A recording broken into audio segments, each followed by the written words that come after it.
Good morning, everyone, and Shavua Tov. So to conclude Mishnah 12 in the first chapter of Pirkei Avot, in Hillel's famous injunction, Ohev Shalom v'rodef Shalom, to love peace and to pursue peace, there's one more idea to explore, and it happens to be, I think, extremely apt. And that is the expression Rodef Shalom, which we translate as to pursue peace, not just to love peace, but to actively pursue it. The word Rodef in other contexts in the Torah means something else entirely.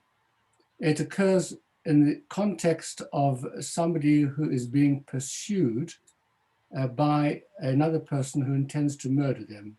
And that person who's chasing is called the Rodef.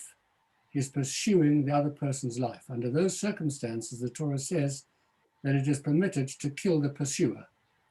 So a Rodef, generally speaking, is in the context of somebody is doing something to persecute or to destroy. This person is setting out to destroy the life of the person who he is chasing. And therefore, it's very strange that we use the word Rodef in the context of Shalom, of peace. What does it mean then to be Rodef Shalom, to chase peace? You could almost translate it as love peace and destroy peace. So our author over here, Bunim, suggests that as follows, that very often those who love peace sometimes, for the sake of peace, have to temporarily disrupt peace. Sometimes, and he says, we find an example in the Torah, when one of the leaders of Israel defied Moses and publicly desecrated God's name by committing gross immorality, and Pinchas, a grandson of Aaron, was zealous for the principles of Torah, and he destroyed and he killed the perpetrators. He didn't uphold peace in the conventional sense. In fact, what he did was he committed violence and bloodshed.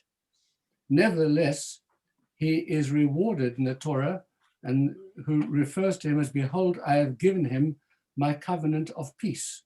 So an act of violence now is defined as one that is peace. And that's exactly the kind of situation that we find ourselves in from time to time, when there is a superficial peace, and sometimes one has to break it in order to be able to try and achieve a genuine peace.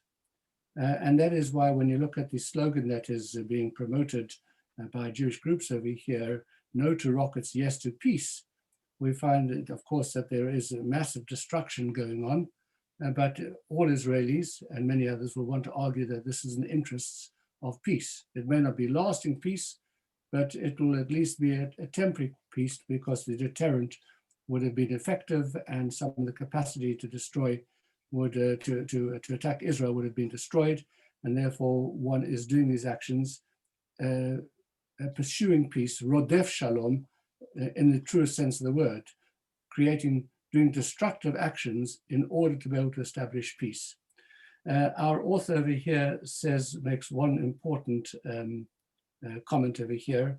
He said, well, first of all, we find such occasions many times in life and in history, but we must pray to the Almighty to give us the wisdom to recognize and judge these occasions correctly. And upon that hangs the entire episode that we're witnessing in Israel at the moment. It's a matter of judgment. It's a judgment from both sides, a judgment of Hamas as to when they're going to attack, and a judgment of Israel as to how they're going to respond.